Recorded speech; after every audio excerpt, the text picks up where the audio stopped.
Times management tuh sama aja kayak skala prioritas. Itu tidak hanya mencakup tentang waktu, tapi juga cara kita berkomunikasi dengan yang lain.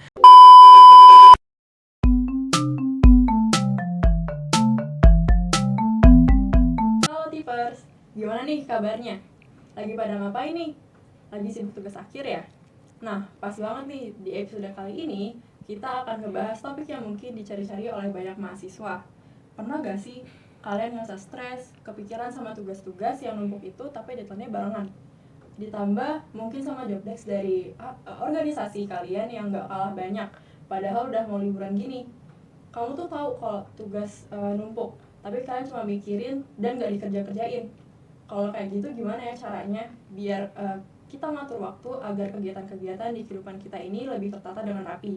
Perasaan gak sih gimana caranya? Oke, daripada berlama-lama kita langsung mulai aja ya. Sebelumnya izin memperkenalkan diri terlebih dahulu. Namaku adalah Nurel Aula sebagai announcer atau pengudara pada HMPT Podcast kali ini dengan topik Work-Life Balance, Chit-Chat with Duta UNJ. Nah, pasti udah pada tahu belum? Narasumber kita kali ini siapa? Pasti udah pada kenal belum sih? Oke, langsung aja kita kenalan dengan narasumber kita di podcast kali ini ya. Narasumber kita kali ini adalah mahasiswa aktif Teknologi Pendidikan tahun 2022 yang baru saja menjabat sebagai Duta UNJ 2024.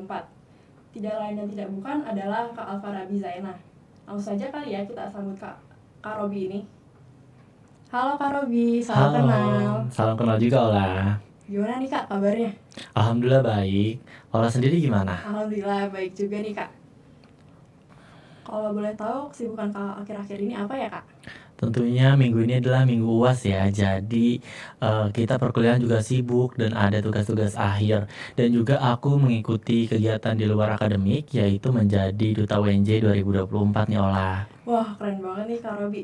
Sebenarnya pasti Kak Robi udah tahu ya Kak, kalau semakin naik semester pasti kan tugas-tugas semakin ribet ya Kak. Betul banget. Terus aku mau nanya nih Kak, di tengah-tengah gempuran tugas ini, motivasi Kakak untuk mengikuti pemilihan Duta UNJ itu apa sih Kak? Boleh ceritain dikit dong Kak? Oke, tentunya kenapa aku bisa ikut Duta UNJ di semester 5 ini, karena ya tentunya aku juga tahu ya kalau di semester 5 ini sibuk, karena aku sebelum ikut aku nanya cutting nih, Kak di semester 5 ini bakal ngapain sih? Ternyata menurut aku masih bisa nih buat aku ikut, dan juga aku ditambah dari motivasi teman-teman kayak nge-push aku buat ikut, dan aku juga dari semester 1 nih teman-teman sampai semester 5 yang belum lama ini aku nggak pernah ikut organisasi apapun, jadi aku mencari kesibukan yang positif nih Ola gitu. Oke, kalau boleh nih Kak, boleh gak sih Kak diceritain sedikit gimana pengalaman dan perjalanan Kakak hingga terpilih menjadi Duta UNJ ini?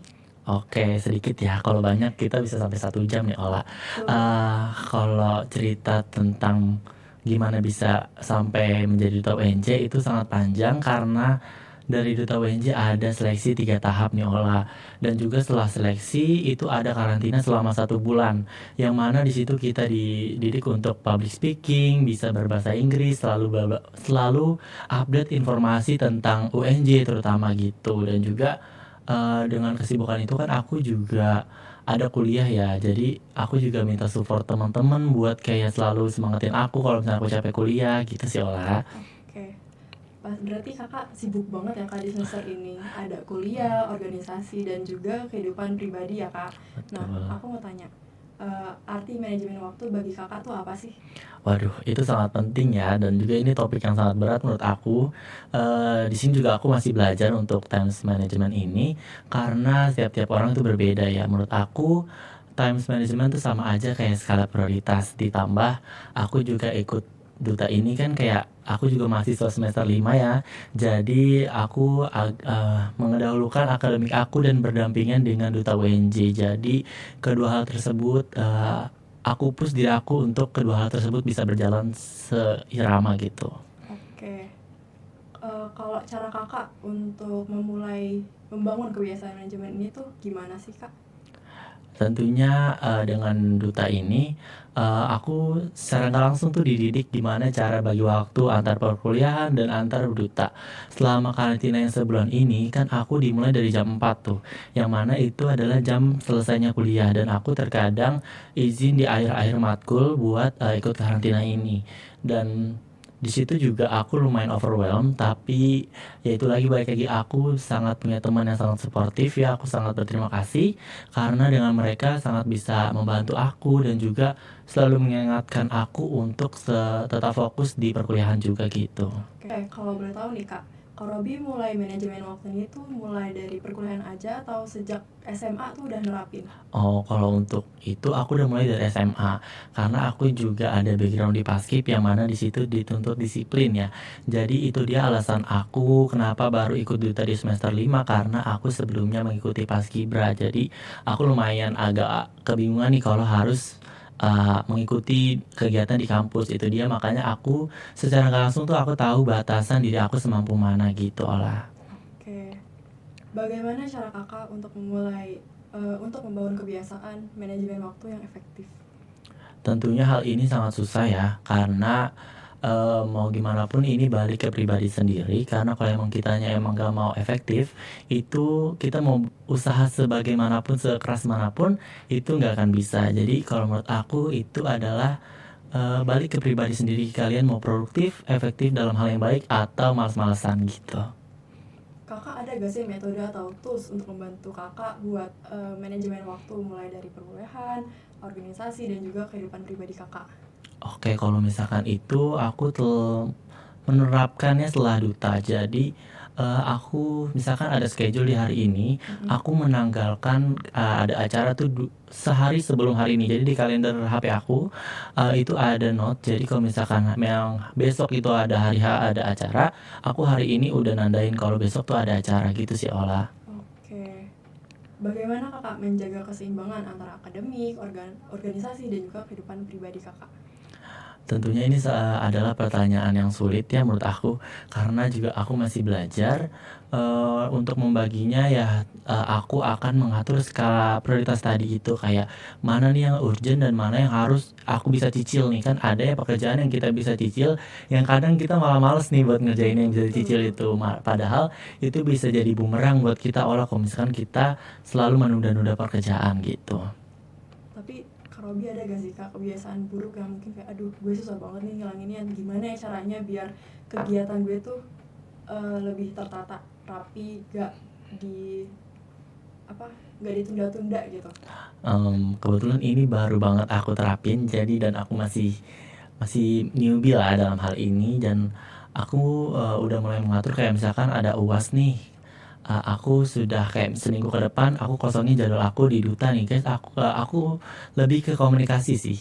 Intinya tuh kalau misalkan kita mau melakukan time management dan kita juga harus bisa komunikasi, karena menurut aku time management itu menyangkut semua hal yang ada di dunia ini. Betul. Iya, karena kita harus kalau misalkan ternyata kita nggak bisa tapi diri kita sendiri yang nge-push, entar malah ujungnya kita yang capek sendiri, Iya overwhelmed betul. sendiri. Jadi kayak paling nggak kita harus tahu batas diri atau batas kemampuan kita dalam suatu kegiatan gitu sih. Kalau tips and trick nih Kak yang bisa Kakak bagikan kepada mahasiswa lain agar tetap produktif tapi nggak ngerasa stres? Tentunya kita harus enjoy ya hidup ya, kayak harus tetap ada entertain atau kayak hura-huranya lah hidup. Jadi kalau terlalu formal atau terlalu monoton, itu akan buat stres ya yang kita tahu ya. Dan, aku selalu menerapkan kayak misalkan aku melakukan, refreshing atau kita jalan-jalan, berkumpul sama teman-teman sih paling sering itu aku, kayak gitu sih aku olah. Oke, udah masuk pertanyaan terakhir nih Kak. Oke. Ada gak sih Kak pesan atau saran yang ingin Kakak sampaikan kepada mahasiswa lain agar lebih bijak dalam mengatur waktunya? Oke, untuk pesannya, terkait tema kita hari ini yaitu time management, yang menurut aku pribadi itu tidak hanya mencangkup tentang waktu, tapi juga cara kita berkomunikasi dengan yang lain. Karena dengan kita bisa berkomunikasi, jadi lingkungan kita tuh tahu bagaimana jadwal kita atau hektiknya kita ya bahasa sekarang. Jadi, teman-teman kita bisa ngasih porsi ke kita sendiri, jadi untuk itu kita harus benar-benar bisa berskill komunikasi yang baik karena kita adalah makhluk sosial yang tidak bisa berdiri secara individu sendiri. Jadi kalau untuk aku, untuk para tipers dan juga sobat UNJ, lebih sering untuk mengomunikasikan atau berkeluh kesah lah jatuhnya ya, tentang ke times management diri sendiri kepada teman-teman kalian. Jadi teman-teman kalian atau lingkungan bisa mensupport secara nggak langsung karena dengan adanya tersebut dapat memboost atau kayak membuat kita tambah semangat gitu lah. Tuh. Oh ya, Kak Robi, boleh gak sih Kak, misal ada mahasiswa yang ingin tanya-tanya tentang Duta UNJ ke Kakak, kira-kira hubunginya tuh bisa kemana Kak? Boleh banget dong kalau buat tentang Duta UNJ bisa langsung ke IG Duta UNJ dan juga bisa ke narhubung atau nomor di Humas. Dan aku sangat mengharapkan warga Tipers selanjutnya bisa menjadi apa ya, penerus atau kayak melanjutkan tombak yang aku sudah buat di Tapers ini gitu. Asik. Oke, sepertinya pembahasan kita mengenai work-life balance, chit-chat with Duta UNJ udah berakhir nih sampai sini. Sebelumnya, terima kasih banyak kepada Kak Robi sudah Iya. meluangkan waktunya untuk mengisi podcast HMPT Podcast hari ini. Semangat dan sehat selalu ya Kak Robi. Oke, terima kasih Ola. Dan aku, Nuril Aula, sebagai announcer podcast kali ini juga pamit undur diri. Teman-teman juga jangan lupa ya jaga kesehatan dan semangatnya ya. Sampai ketemu lagi di HMPT Podcast lain waktu. Dadah! Dadah guys.